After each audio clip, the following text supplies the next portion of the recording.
Hey guys, this is your host Thomas Tyree here from On the Hot Podcast. Today, this will be episode 233 for you guys today.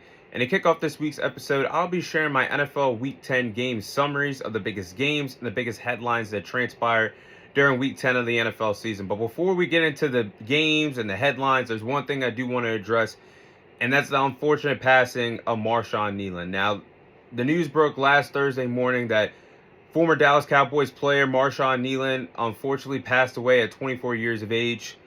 The news was honestly sad to hear last Thursday morning, and it's sad to see anybody that is a part of the NFL, as an active player, active coach, or was a former NFL player, anybody associated with the NFL that fans love and their own teammates see a player pass away. So when I see Marshawn Kneeland, the news about that, the passing hurts more being a Dallas Cowboys fan, because he was only 24 years of age. He had his whole life ahead of him. He had his whole career ahead of him. Only was in his second season with the team.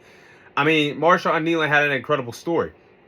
He was a two-star recruit coming out of high school that turned into a second-round pick for the Dallas Cowboys in the spring of 2024. I mean, the man scored the block punt literally last Monday night against the Arizona Cardinals on prime time football, on Monday Night Football. Mental health is very important, and we're in mental health awareness month. I think that's very important. Always check in with your family, your friends, your loved ones. I'm a person as a human being that can do better that, and for myself, checking in on loved ones, friends, family members that I don't see every day. I think it's very important for everybody to do that. Mental health is very important. If you need help, seek out to the right attention. Seek out to people that love and care about you. And I know the Dallas Cowboys are going to play for Marshawn Kneeland from here on out for the remainder of the season. I think they should play for him. I think the NFL should embrace this type of moment to cherish the brotherhood that you have with your players, with your head coaches, the staff, people that you're around daily. Again, my thoughts and prayers go to Marshawn Kneeland and his family. This is definitely a tough subject to talk about on the podcast, but rest in peace to Marshawn Kneeland. I'm always going to remember 94 for the Dallas Cowboys, a player that was growing on the depth chart and just had his whole career ahead of him, but gone and will never be forgotten. So I hope the Dallas Cowboys play for him. I hope the NFL remembers this moment to embrace what you have by your side, because for everybody, every day isn't promised. So rest in peace to Marshawn Kneeland, and my thoughts and prayers go to his family, his friends, everybody that knew him, and of course the Dallas Cowboys. But let's get back on track here. The Indianapolis Colts defeated the Atlanta Falcons. This game caught my eye. Sunday morning when they played overseas, the Colts defeated the Falcons by a score of 31-25 in overtime. This was honestly a good-ass game in Berlin. Good battles all across the board between the Colts and the Falcons. Battles in the trenches. You had the wide receiver and corner matchup between Drake London and new cornerback for the Indianapolis Colts, Sauce Gardner. That was a good matchup. The Falcons defense played well. They were getting turnovers. They were creating havoc. They got the interception that they picked off from Daniel Jones. They got the forced fumble that they got from Daniel Jones. But, man, the game was all about number 28, Jonathan Taylor. In my eyes, the MVP of this year's NFL season thus far. I mean, he came to save the day for the Indianapolis Colts in overtime.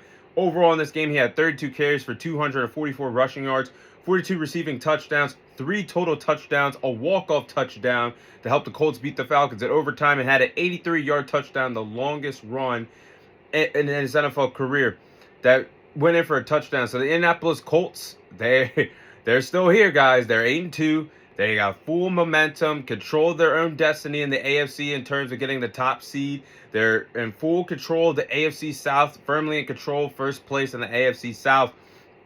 But meanwhile, for the Atlanta Falcons, they are 3-6, and they did give up their first round pick to the Los Angeles Rams for the 2026 NFL draft. Because remember, they moved back up in the trade. Moved back up in the draft to get an edge rusher. So they don't have a first round pick sitting at 3-6 at the near bottom of the NFC South. So tough times for the Atlanta Falcons. Next headline: the New York Jets defeat the Cleveland Browns by a score of 27-20. Now, this was actually the second win in a row for the New York Jets. They beat the Cincinnati Bengals. They had the bye week, and then they just picked up their first home victory of the season against the Cleveland Browns after trading away their 2 defensive players a week ago, Sauce Gardner and Quinn Williams. I mean, the Jets had an impressive 99-yard kickoff return, a 74-yard punt return, and a field goal. So special teams was really the unit out of the offensive unit, the defensive unit, that really helped the Jets win this game. And special teams helped out by scoring 17 points in this ball game. But I think the Jets are clearly going to need a quarterback to draft. I like Justin Fields a lot, but he's not NFL starter material. And I think everybody knows that. I mean, in this game, somehow, some way, the Jets still won this game 27-20. But Justin Fields went 6 for 11 passing, with 54 passing yards, 28 rushing touchdowns, 1 passing touchdown, 1 interception. If you remove that big screen play that got thrown to Breece Hall that was 40 yards or more, that was a touchdown, Justin Fields would have 11, 12 yards passing in this game against the Cleveland Browns. That's unacceptable. They're definitely going to be looking for a new quarterback come springtime or possibly during the NFL offseason in New York. Oh, the Jaguars blew the lead. 29-10. They had the lead, and their admin on Twitter/X was tweeting about it and never updated the final score. But as I digress, the Jaguars blew a 29-10 lead and lost to the Houston Texans on the road 36-29. Honestly, this is unacceptable by the Jacksonville Jaguars. I mean, the Texans outscored the Jaguars 26-0 in the fourth quarter. Absolutely unacceptable behavior by the Jaguars. Davis Mills, backup quarterback for the Houston Texans, definitely stepped up for C.J. Stroud, who was out due to an injury, but he stepped up in this ball game, had two passing touchdowns a fourth quarter, and two passing touchdowns, in the fourth quarter, and had a 14-yard rushing touchdown with 31 seconds left in the ball game. So definitely was a good outing for Davis Mills and the Houston Texans, and they're still around. They're still hanging around for the playoff hunt in the AFC. They're 4-5, so don't count out the Houston Texans just yet. Oh, now this one needs to be talked about. The Dolphins stunning the Bills, winning this ball game 30-13 at home. This was the biggest upset of Week 10, with the Miami Dolphins stunning the Buffalo Bills, winning that ball game 30-13. I mean, they defeated the Bills by 2 possessions. Yes, this is a divisional game, but this is a game that the Buffalo Bills cannot let slip away from them. If you want to be in contention for being the number 1 seed in the AFC, let alone send a message to the rest of the NFL as we get to the second half of the season. I mean, this Miami Dolphins team was 2-7 heading into Sunday's game with 0 momentum, and they were questioning their future as a team. Would Tua Tagovailoa remain the starting quarterback if things continue to go south for them? How was Mike McDaniel going to coach for his job for the remainder of the season? Like, these were questions heading into this ball game against the Buffalo Bills, and the Miami Dolphins answered in the best way, beating the brakes off a divisional rival in the Buffalo Bills. And the Dolphins were up 16-0 in this game at halftime. The defense created turnovers, got 3 turnovers in this ball game. They picked off Josh Allen, had a fumble, forced Josh Allen to fumble, and had another fumble in this ball game. But Devon Achane was rolling, and the person I played in fantasy had 40 points. I still won that this week. But as I digress, Devon Achane was rolling. I mean, he had 174 rushing yards, 2 rushing touchdowns, 51 receiving yards. At this point, I'm asking myself, who the hell are the Buffalo Bills this season? 1 week ago, you defeat the Kansas City Chiefs and the Patrick Mahomes and Josh Allen big-time game. Then I'm looking at your 2 out of 3 losses that are very ugly against the Atlanta Falcons on the road and now the Miami Dolphins on the road. Who the hell are the Bills this NFL season? So these are the questions I got to ask myself for the Buffalo Bills as they move on. But definitely stunned by that outcome. Next game, you had the New England Patriots defeat the Tampa Bay Buccaneers by a score of 28-23. This was an impressive road victory for the New England Patriots on the road. Now, everybody might be questioning who the Patriots are. Yes, they had a favorable schedule this year, but guys, they are a legit team. They are 5-0 on the road this season. Mike Vrabel has changed the culture for the New England Patriots this year. They ran the football very well against the Tampa Bay Buccaneers on the road, averaged 6.1 rushing yards per play. Travion Henderson came to play for 147 rushing yards, 2 rushing touchdowns in this ball game. But yeah, I'm very impressed with what the New England Patriots are displaying this NFL season. They were my sleeper team again heading into the year, and now they're in position to actually win the AFC East. The Chicago Bulls pull off, Chicago Bears pull off a big upset against the New York Giants, winning this ball game 24-20. Now, the Giants have been responsible for 4 different collapses this NFL season. We're going to talk more about them as this episode goes on, but they blew a 37-34 lead against the Dallas Cowboys under 20 seconds left of the ball game, where they let Brandon Aubrey go down the field and kick a 64-yarder to extend the game into overtime. They blew a 14-3 lead against the New Orleans Saints. They blew a 26-8 lead against the Denver Broncos with 5 minutes left in the fourth quarter. And they blew a 10-point lead to the Chicago Bears on the road with 4 minutes left in the ball game. Unacceptable behavior by the New York Giants defensively this year. Once Jackson Dart left this game with left the game due to being in a concussion protocol, it was a big momentum swing because the New York Giants only scored 3 points for the remainder of the game. But that was enough for the Chicago Bears to rally back and get the victory at home. Next game, you had the Baltimore Ravens go on the road to defeat the Minnesota Vikings, winning that game 27-19. Now, this was a really good win for the Ravens on the road. Again, a really good win for the Ravens on the road against the Minnesota Vikings. And they ran the football well as a team, had 152 rushing yards on the road. The Ravens played well defensively. I think this is a team that's starting to click. They only allowed 19 points to the Minnesota Vikings in this ball game, had J.J. McCarthy rattled throughout the entire game after coming off a big win all on the road against the Detroit Lions. I mean, they held J.J. McCarthy to an 18.6 QBR, forcing him to throw 2 interceptions in this ball game. But here we are. The Minnesota Vikings being a teeter-totter team, being inconsistent. They struggled all game, 13 penalties with 8 false start penalties in this game. That's not winning football. J.J. McCarthy was not on the same page with his receivers in this ball game, but here comes the Baltimore Ravens. They are now 4-5 with 3 straight victories in a row. The AFC North is wide open with the Pittsburgh Steelers not having a true identity of who they are. The Cincinnati Bengals are staying afloat, but they have a terrible defense, and there's the Browns. So the Ravens have a favorable schedule from here on out. They could be in position to make the playoffs and win the AFC North if they continue this momentum for the NFL season. Next headline, the Lions steamrolled the Commanders, winning this game 44-22 on the road. Now, Dan Campbell looked great.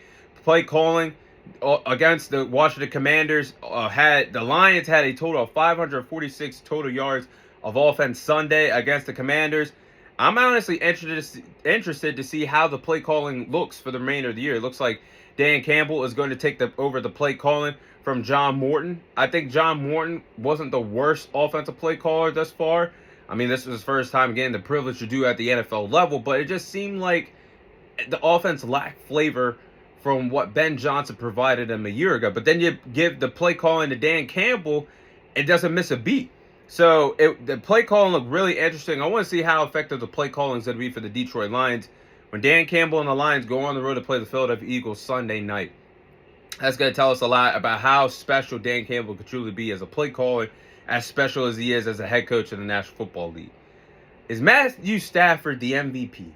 Now, I just raved about Jonathan Taylor, but Matthew Stafford, after 10 weeks of football, has over 2,000 passing yards, 25 passing touchdowns, 2 interceptions, a 117.5 passer rating has helped the Los Angeles Rams start at 7-2. The MVP race has been up and down, but I think top 3 candidates, no matter how you have to have them, would have to be Matthew Stafford, Jonathan Taylor, Drake May after the first 10 weeks of football. And again, interesting MVP race, but that's what I would have it after the first 10 weeks of the NFL season. Sunday Night Football, the Chargers defeated the Pittsburgh Steelers 25-10. Now, despite the Chargers having a banged-up offensive line, they still stay true to who they are. And that's being a run-first offense, running the football, and Greg Roman's offensive scheme. But the Chargers, defensively, they did really good against the Pittsburgh Steelers in coverage, shutting down the Steelers. Not only playing well defensively in the secondary, but they didn't allow Aaron Rodgers in the trenches to get out of the pocket and move around like he likes to. I mean, they also forced Aaron Rodgers to take a safety on a bad play by Rodgers, but the defense for the Chargers played really good. And to this point, we don't know who the hell the Steelers are after 10 weeks of football. They're inconsistent. This team is loaded with veterans.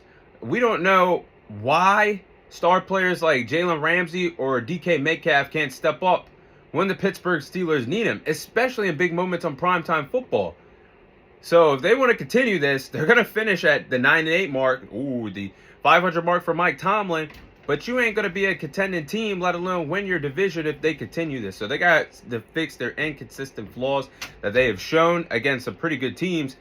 And the last game I'll cover, the Monday night game last night between the Philadelphia Eagles and the Green Bay Packers, with the Eagles defeating the Packers by a score of 10-7. Now, if you like defensive football, this was your game Monday night between the Eagles and the Packers. Really good defensive game at Lambeau Field. The game was under 20 degrees out there by the time of kickoff at Lambeau Field. But this game was sloppy at times offensively, but I give credit to the Eagles and the Packers defenses for playing well in this game because there's only a total of 17 points in this game. Jalen Phillips looked good on the edge for the Philadelphia Eagles in his Philadelphia Eagles debut. It looks like their third-round pick that they cashed in to get him from the Miami Dolphins is going to pay off for the remainder of the season. But I have a lot of questions that happened in the final 2 minutes of this ball game. Why in the hell did the Eagles go for it on 4th and 7, throwing a deep ball to A.J. Brown, possibly looking for pass interference to ice the game? That didn't make any logical sense because you put the Green Bay Packers in good field position to go down the field and at least tie the game, but they couldn't do that. But I have another question for Matt LaFleur. The Packers attempted a 64-yard field goal in the win with their kicker recovering from a right quad injury. After you saw your kicker missed the 64-yarder when Nick Sirianni tried to ice him and called the timeout before the kick was snapped, you seen the kick get widely missed. Then you attempt a pass play for the play to be incomplete. Then you attempt a 64-yarder. Now, I know everybody can't be Brandon Aubrey and company, but at that point, you're better off trying to Hail Mary, drawing pass interference, doing something, rather than blowing the game on a widely missed 64-yarder. So, again, a strange, bizarre ending to Monday Night Football in the final 2 minutes, but the Eagles get it done. Those are my NFL Week 10 headlines and game summaries from the NFL Week 10 of the NFL season.